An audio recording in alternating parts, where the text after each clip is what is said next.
Soomaaliya ilaaliyaan inay xuduudada ilaaliyaan meelaha ay ka baxaan ciidamada ajnabiga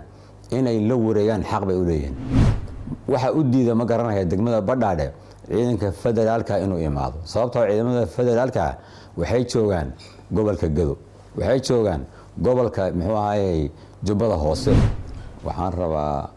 inaan ka hadlo mowduuc ku saabsan degmada Badhaadhe iyo wadciga ka jira maanta xaaliyan ayaan rabaa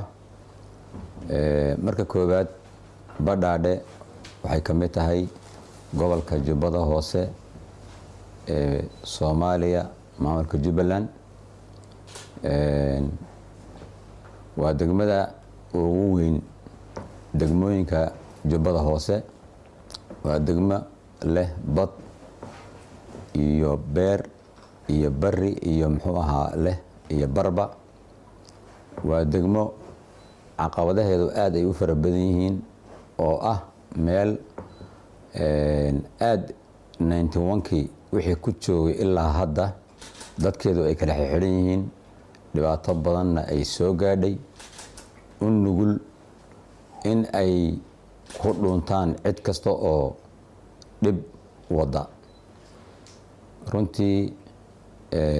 muddooyinka hadda ugu dambeeyay degmada Badhaadhe waxaa ka jira xaalado inkaaran oo ah in ay kala xidhan tahay oo tuulo u gudbi karta aan jirin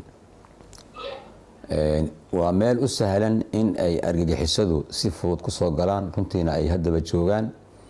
oo ay uga tallaabaan dowladaha dariska muxuu ahaayay ayna ka helaan baad iyo biyo labaduba ayaga oo u baahanin inay sahay helaan bay ku noolaan karaan intay doonaan wadcigaas bay ku nooshahay saa daraadeed waxaa adkaatay marka dadka ku dhaqnaa inay helaan noloshii bini'aadamku u baahnaa taa marka waxaa weeyaan waa xaaladaha degmada Badhaadhe ee gobolka Jubbada Hoose waxaan rabaa inaan ka hadlo caqabadaha ku xeeran waxaa weeye nimanka ayaga oo argagixisada ayaa dhowr iyo 10 sano ilaa 16 sano 17 sano ayay ku dhoomaalasanayeen oo macnaha muxuu ahaay ku dhibaateynayeen ummadda Soomaaliyeed welina ma helin cid ka caawisa in ay nimanka ka dulqaado muxuu ahaay oo nimanka ka xoreysa weli ma helin degmada Badhaadhe marka dadkeedu saasay macnaha wadciga ay ku soo yihiin saas waay waxaan rabaa marka inaan ka hadlo u mahadceliyo dowladda Kenya oo sanadihii weligeedba iyaduna garab taagneyd oo wax badan inta macnaha wax weyn ka qabatay degmada Badhaadhe xagga intii macnaha ay awoodi kartay khaasatan labada sano u dambeysay waxay macnaha naga caawiyeen muxuu ahaa wax badan oo ah xagga amniga iyo xagga horumarka bulshada waan u mahadcelinaynaa waxay nagu tareen iyo waxay naga caawiyeenba mahad baan u celinaynaa waxaa jirta saad u ogtihiinba degmada Badhaadhe ciidamada ATMIS waxay ka joogaan Hoosingow iyo muxuu ahaa Kulbiyo Kudha iyo Kamboni iyo Burgawa 16 bishii Oktoobar waxay ka baxeen tuulada Kudha oo kamid ah degmada Badhaadhe isla 16 Novembarna waxay ka baxeen Burgawa halka waxaa ka dhashay firaaq amni ah oo u baahday in la buuxiyo sida sharciyan ay tahayna waxaa xaq u leh inay buuxiyaan meelaha ATMIS ay ka baxdo ciidamada federaalka Soomaaliya anigu maadaama aan ahay gudoomiyihii degmada oo Jeermaankii aan ahay waxaa iga saarnay mas'uuliyad dadkii intaas ay ilaalinayeen ATMIS inaan uga tagin meel cidla ah Kudha baan ciidan geynay kadib anagoo Kudha ku mashquulsan baa haddana waxaa soo food saaray bixitaankii Burgawa markii laga baxay xaaladda way nagu adkaatay sida aad la socoteen ba miidiyaha kala socoteen waxaa markaa noqotay in ciidankii aan amniga sugi lahaa masaafada intaa leeg ka degmahaan inay nagu adkaato waxaan ka codsanay maamulka Jubbaland in ay naga caawiyaan ciidan noo keenan area Burgawa si dadka masaakiinta amniga loo sugo runtii waan ka weynay wax ciidan ay noo keenaan annagana awooddaanadu muxuu ahaay way adkaatay inaanu masaafada dheer ee Buurgaaba ilaa Kudhaa ilaa Raaskambooni oo dhul macnaha adag ku yaala oo bad ah oo qaaba ah oo hawda dhankan hawdka xagana badka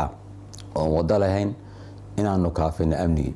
saadaradeed anoo mas'uuliyadeeda waajibka gudanaya waxaan ka codsaday dawladda federaalka ee Soomaaliya meesha ay ka baxeen muxuu ahaay meelihii ay ka baxeen ATMIS in ay buuxiyaan ayaan codsi u dirsan qeydaan way inooga jawaabeen si dhaqso ah way ku mahadsan yihiin jawaabtii marka dawladda Soomaaliya markay ka bixisay oo ciidamadii federaalka ay keeneen waxay dhalisay arintii buuq badan iyo waxay dhalisay duulaan runtii waan ka xumahay ciidan marka hore waayay inuu muxuu ahaay meelihii loogu talagalay uu buuxiyo markii uu macnaha laga codsaday oo deegaanka ka codsadayna buuxin waayay waan ka xumahay markii wax buuxiya la helay in la soo duulo oo la soo yaaco oo ciidamo meel muxuu ahaay la kala dhigay la waayay la keenay wadanka ayadoo oo la leeyahay muxuu ahaay degmada waa la qabsaday iyo sheeka noocaas iyo hebel baan soo qabanaynaayo aad baan uga xumahay sababtoo ah darad baanu ka muxuu ahaa weydiisanayna ciidan oo ATMIS waa laga baxay ee way ka baxday muxuu ahaa Buurgaaba iyo Kudhaa ciidan baan u baahanay ciidan ma hayno mas'uuliyad ma kan saaran ma kan gudano ciidanka aan keenay ya arinta waxay isku bedeshay dagaal taasna waa wax aad looga muxuu ahaay xishoodo waa waxaan mas'uuliyad lahayn kulli waxaan filayaa waa mas'uuliyad daro marka Axmed Maxamed Islaan waxaan u maleynayaa aqligiisu inuu hadda aqli shaqeynaya inuu saahayn runtii ruux hadduu xilliga gaarana waxaad moodaa aqligiisu inuu gadaal u soconayo ciidamada Soomaaliya ee federaalka ayaga xaq u leh in ay amniga Soomaaliya ilaaliyaan inay xuduudada ilaaliyaan meelaha ay ka baxaan ciidamada ajnabiga inay la wareegaan xaq bay u leeyihiin markii ay muxuu ahaa ATMIS ay xerada wareejinaysay waxa ay ku wareejinaysay magac ay ku wareejinaysana dawladda federaalka ayuu ahaa marka waxaan u arkaa in ay waajib ay lahayd dawladda federaalka ay gudatay marka ciidanka yimaadeen waxa la soo qaaday ciidamo la leeyahay muxuu ahaay waa weerar oo wiilal Soomaaliyeed ah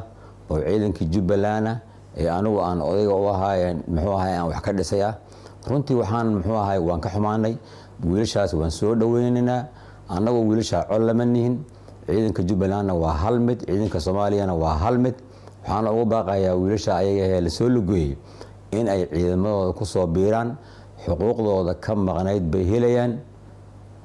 waxay helayaan darajadooda waxay helayaan lambarkooda waxaad arkaysaa nin 12 sano askari ah oo aan hal alif lahayn sababta waxa laga diiday darajada in la siiyo in xaq la siiyo ayaa loo diiday ruuxa marka 12 sano askari ah waa inta ruux askari noqdo inta u baahan waay waqtigiisa uu ka dhumay marka waxaan ugu baaqayaa Axmed Maxamed Islaan waxaan leeyahay soo dir wiilashu waa wiilashaanadii isma dagaalayno way noo imaanayaan waan soo dhaweynayaan anagana xabad kuma ridayno waan la hadlaynaa waxa weeyaan wadankooda difaacanayaan waxa ka fiicnaan lahayd meesha anagu uu ciidamada nooga soo dirayo inuu shabaab u diro ayaa fiicnaan lahayd ama markii aanu ka codsanay ciidankeen aan yiri inuu noo keeno ayaa fiicnaan lahayd marka waxaan leenahay aqliga Allah ku soo celiyo maskaxda Allah ku soo celiyo oo ma baahno wiilal Soomaaliyeed inaad isku disho oo ma fiicno waan anaguna waxaan ugu baaqaynaa wax alla waxaad awoodi kartaa ciidana noo keen waan u baahanahay wiilashaas waxa weeyaan wax alla waxay rabaan waan siinaa anigana waan aqaanaaba wiilasha waan garanayaa in iga yaqaanana ma jiro dhamaantoodna way noo imaan doonaan kuwa sii joogay ayagana way isku beedo doonaan cadowga oo hal ay macnaha la dagaalami doonaan waxaan kaloo mahad celinayaa dawladda federaalka ee Soomaaliya sidii baaq aan u dirnay ee uga jawaabtay waxaana ka codsanaynaa madaxweynaha iyo ra'iisul wasaaraha iyo taliska ciidankaba in ay muxuu ahaay deegaankaas xaq u lahaa ay siiyaan waxa u diida ma garanaya degmada Badhaadhe ciidanka federaalka inuu imaado sababtoo ciidamada federaalka waxay joogaan gobolka Gado waxay joogaan gobolka muxuu ahaay Jubbada Hoose ayay joogaan degmooyinka kamida sida Kismaayo Afmadow Dhobley Soomaaliya oo dhan way joogaan badhaadhana Soomaaliya ka mid tahay wax marka ka macnaha ka duway anigu ma garanayo waanu soo dhaweynaynaa ciidanka joogana waa u mahad celinaynaa waxaan leenahay shaqadiina qaran qabsada kuwa kalena waxaan rabnaa inaan keeno kulbiyow iyo kudhaa iyo buurgaabi iyo meel kasta oo maartay degmada baadha kamid hoosugow waxaan rabnaa inay dhammaan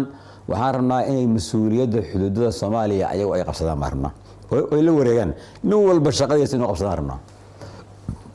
waxaan rabnaa degmada badhaadhe iyo dhammaan Jubbaland